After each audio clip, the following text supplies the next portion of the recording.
Story by heart 2.0। सनम मेरे हमराज। अंजलि का सारा शरीर कांप रहा था।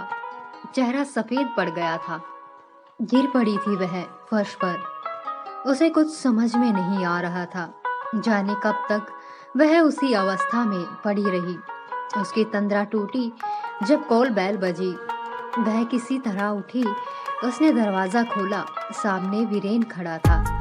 हड़बड़ी में बोला, अंजलि, मैंने अपना मोबाइल फोन छोड़ दिया था। आधे रास्ते से लौट कर आ रहा हूँ। जल्दी दो, ऑफिस जल्दी पहुँचना है। उसने अंजलि के चेहरे की ओर बिना देखे एक झटके में सब कुछ कह दिया। अंजलि का शरीर जड़ हो गया था।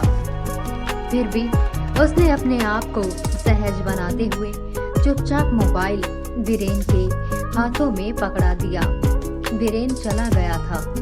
अंजलि टेरेस पर खड़ी वीरेन को तब तक निहारती रही जब तक वह आंखों से ओझल नहीं हो गया। आज वीरेन उसे अजनबी और बदला बदला सा क्यों लग रहा था। अंजलि के ऑफिस में आज छुट्टी थी, इसी कारण वह आज घर में थी। छुट्टी शब्द ही अपने आप में एक खुशनुमा मौसम की तरह होता है। कल से ही उसने जाने कितनी योजना बना रखी थी। रात में सोते समय वह सोच रही थी, सुबह में वीरेन के जाते ही सबसे पहले मैं पूरे घर को व्यवस्थित करूंगी। इधर इतनी व्यवस्था रही कि चाहकर भी घर में समय नहीं दे पाई।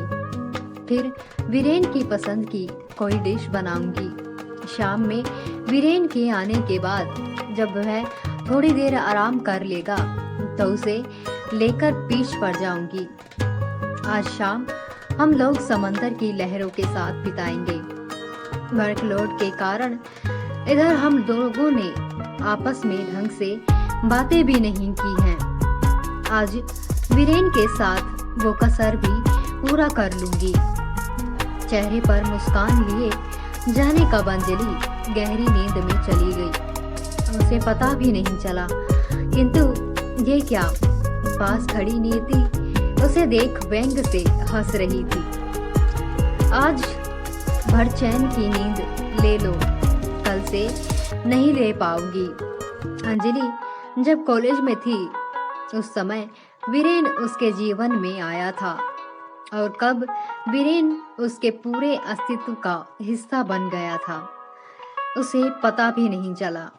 स्वभाव से बिल्कुल सपाट, अंतर्मुखी और प्रेम प्यार से जैसे शब्दों के प्रति बिल्कुल उदासीन सी अंजलि ने वीरेन को देखकर जाना कि किसी से प्रेम करना कितना खूबसूरत होता है। और जिससे अंजलि ने अपने सारे दायरे तोड़कर वीरेन के समक्ष विवाह का प्रस्ताव रखा तो वीरेन सहर्ष तैयार हो गया।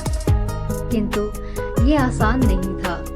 दोनों को ही इस विवाह को अंजाम देने के लिए परिवार को कितना समझाना पड़ा था। उन्हें राजी करने के लिए दोनों ने एड़ी चोटी तक का जोर लगा दिया था। इसके लिए संघर्ष करते हुए 4 साल बीत गए। तब जाकर उनकी तपस्या पूरी हुई। वीरेन का अंजलि के जीवन में आना मानो प्रेम के सागर में समा जाने जैसा ही था।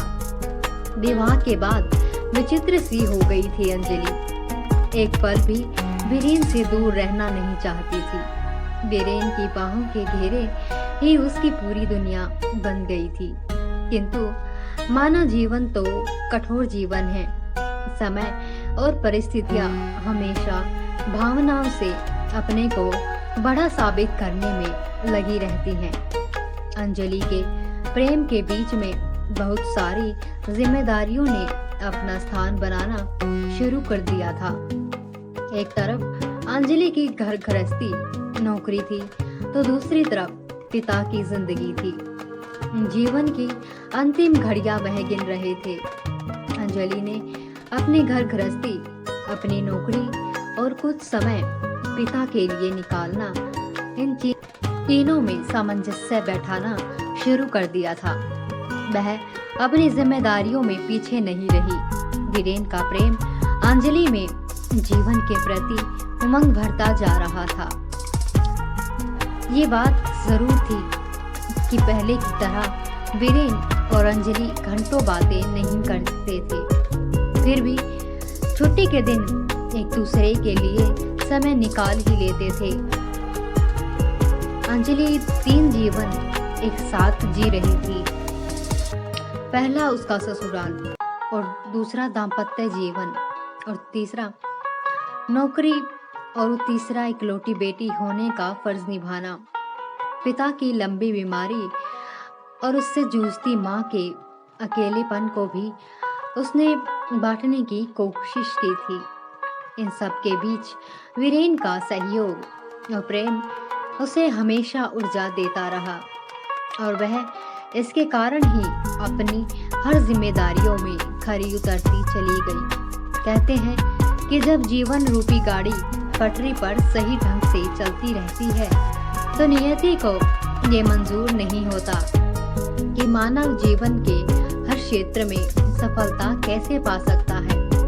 ऐसे में नियति कोई ना कोई पेंच अवश्य लगा ही देती है। उस दिन अंजलि मायके से लौटी तो अपने घर में बहुत सारे उपहार और मिठाइयों का डब्बा देखकर चौंक पड़ी। ये कहाँ से आया है? वीरेन ने बताया कि भाभी जी ने भेजा है।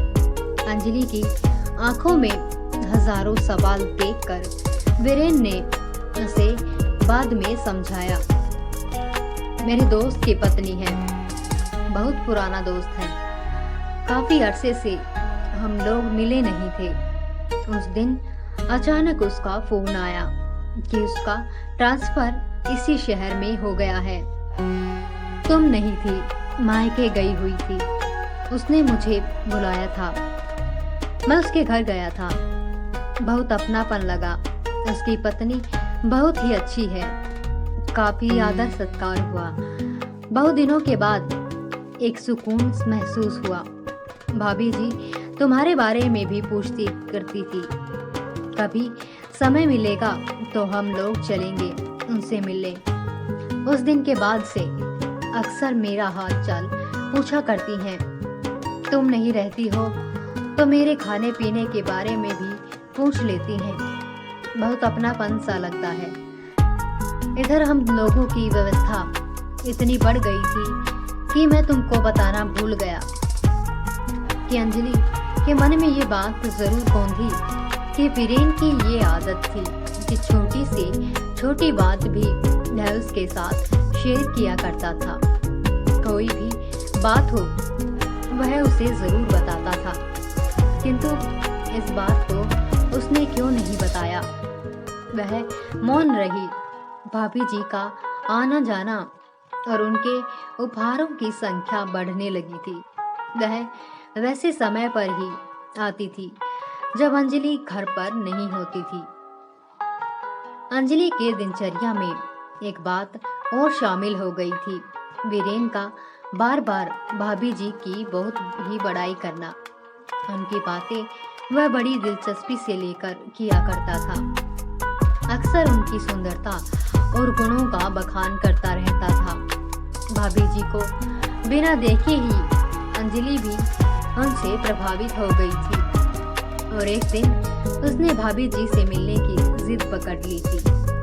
जब वह भाभी जी से मिली तो बड़ी विस्मय से भाभी जी को देखती रह गई। ना वह उन्हें सुंदर लगी और ना ही भाभी जी में उसे कोई गुण दिखाई पड़ा। वह पूरे दिन उनके साथ रही और उन गुणों को ढूंढती रही जिसके बारे में अक्सर वीरेन बताया करता था। उसे लगा कि कुछ न कुछ तो जरूर है जिसके कारण वीरेन उनकी इतनी तारीफ करता है। वीरेन के प्रेम में अंधी अंजलि को सिर्फ इतना ही दिखा कि कोई महिला है जो वीरेन का बहुत ही ख्याल रखती है, बहुत केयर करती है। इसलिए वह महिला अंजलि को भी अच्छी लगने लगी। वीरेन के प्रेम में विभोर उसका हर पसंद अंजलि की पसंद बन गया था। उस दिन छुट्टी के दिन वीरेन के मोबाइल का छूट जाना और बार बार रिंग होना या फिर मैसेज के आने का रिंगटोन बजना अंजलि का ध्यान आकर्षित कर गया। वह दौड़कर गई कि आवाज कहाँ से आ रही थी। वीरेन का मोबाइल देखकर वह चिंतित हो गई थी कि आज मोबाइल के बिना उसे कितनी परेशानी होगी, किंतु बार बार मैसेज आने से उसकी चिंता जिज्ञासा में बदल गई। और जब उसने वीरेन और भाभी जी के प्रेम प्रसंग के बारे में जाना तो उसे लगा कि वह ऐसी अंधेरी जंगल में है जहां से वह कभी निकल ही नहीं सकती। एक पल में पूरा जीवन खत्म, फिर तो जिंदगी यंत्र की तरह बिना रक्त मांस बिना सांस के चलती गई। उस दिन वीरेन का ऑफिस से लौटना, अंजलि की अर्ध बेहोशी की हालत, सप्ताहों बुखार का होना और फिर अंजलि का मौन। महीनों बीत गए। एक तरफ वीरेन अंजलि के मौन से विकल था, दूसरी तरफ अंजलि अपनी जिम्मेदारियों के प्रति उतनी ही अड़िग थी, किंतु इन सब में उसका स्वास्थ्य गिरता जा रहा था।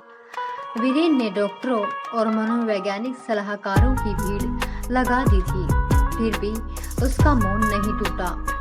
वीरेन जान चुका था कि मोबाइल का मैसेज पढ़कर अंजलि उसके और भाभी जी के संबंधों को जान चुकी थी। परिस्थितियों से लड़ते लड़ते वीरेन थक चुका था। अंजलि का मौन और उसके गिरते स्वास्थ्य ने वीरेन की वेदना की सारी सीमाएं तोड़ दी और उस दिन उसे अंजलि का हाथ पकड़कर सोफे पर बैठाया और उसके गोद में सर रखकर फूट फूट कर रो पड़ा। उसने अपनी गलतियों को कबूल करते हुए कहा, अंजलि मुझे माफ कर दो, मैं परिस्थितियों का शिकार हो गया था और कमजोर पड़ गया था। तुम्हारे पास तो मेरे लिए समय ही नहीं था। घर गृहस्थी, तुम्हारी नौकरी और तुम्हारा मायका, इन सब के बीच तुम्हारे पास मेरे लिए समय कहाँ था। तुम तो नौकरी भी अपने पिता के लिए करती थी। तुम्हारे जीवन में मैं कहाँ था। इन सब के बीच मैं भाभी जी का अपनापन, मेरी परेशानियों को बांटना और मेरे लिए अपनी घर गृहस्थी के कार्यों को छोड़कर वह मेरे पास आती थी। उनका अपनापन ही मुझे उनके करीब ले गया। मुझे तो यही लगा कि तुम्हारा मकसद सिर्फ तुम मुझसे शादी करना था। शादी हो गई, तुम्हारा मकसद खत्म हो गया, फिर तुम अपनी दुनिया में रम गई। अंजलि के होठ सिले हुए थे, उसकी जुबान थोड़ी लड़खड़ाई। उसने धीरे से कहा, तुमने मेरे प्रेम को इतना ही समझा था। और वह चुप हो गई। उछल पड़ा था वीरेन। अंजलि बोलो, जितना मुझे बोलना है बोलो, तुम्हारी चुप्पी ने मुझे पागल बना दिया है। वीरेन के रुदन ने अंजलि को बोलने पर विवश कर दिया। उसका मौन टूट गया था। मेरी दुनिया तो तुम ही थे वीरेन। तुम्हारे सहयोग और सानिध्य के बल पर ही मैं 3 नावों की पतवार बनी। मैंने कोई पाप नहीं किया है वीरेन। यदि कोई बेटी अपने मायके या माता पिता को मानसिक आर्थिक सहयोग करती है तो क्या पतियों के लिए ये पाप का कार्य है? नहीं वीरेन, यदि मरकर मैं भगवान के भी दरबार में जाऊंगी तो वहां भी मुझे सजा नहीं मिलेगी। और हम दोनों के बीच हमारा तुम्हारा कहां से आ गया? हम दोनों के सुख दुख एक दूसरे के हैं। तुम्हारे मन के भीतर इतना कुछ चल रहा था, किंतु तुम्हारे प्रेम और सहयोग के कारण मुझे तो इनका भान भी नहीं हुआ। कम से कम तुम तो खुलकर मुझसे कहते। पति पत्नी के बीच पारदर्शिता होनी चाहिए। अगर तुम्हारी नजर में ये मेरी कमियां थी, तो मुझे सही मार्गदर्शन तुमने क्यों नहीं दिया? मैंने अपने घर परिवार की जिम्मेदारियों से कभी मुंह नहीं मोड़ा, न कभी तुम्हारे जीवन को अस्त व्यस्त बनाया, किंतु तुमने तो मेरी पूरी दुनिया ही छीन ली। एक बार खुलकर कहा तो होता, जिन पतवारों को मैंने पकड़ा था तुम्हारे लिए सारे फेंक देती। तुम तो मेरे कार्यों में सहयोग देते रहे, फिर मैं तुम्हारे मन का विरोध कैसे समझ पाती? और लंबे अरसे के बाद अंजलि का रुदन उस दिन कमरे की दीवारों से टकरा रहा था। महीनों उसने जाने कितने आंसुओं को अपने हृदय में कैद कर लिया था। आज मानो हृदय से आंसुओं का एक एक बूंद निकल रहा था। वीरेन बोल पड़ा, रो लो अंजलि, जितना रोना है, क्योंकि यही तुम्हारे अंतिम आंसू होंगे। मेरे जीते जी इसके बाद अब कभी नहीं आएंगे। एक डरावना सपना समझकर पिछला सब कुछ भूल जाओ। मेरे जीवन में हमेशा से तुम थी, तुम हो और तुम ही रहोगी। पिछला सब कुछ सिर्फ कुछ पल का भ्रम था जो टूट गया। इन कुछ महीनों में तुम्हारी चुप्पी से मैं पल पल मर रहा हूँ। मैंने बस इतना ही जाना कि मेरी जिंदगी तो तुम ही हो। फिर कौन सी कृत्रिम जिंदगी ढूंढने में बाहर गया था। वीरेन की बाहों के घेरे में जाने कब तक अंजलि बैठी रही। घने बादल छट चुके थे, आसमान बिल्कुल स्वच्छ था। Story by her 2.0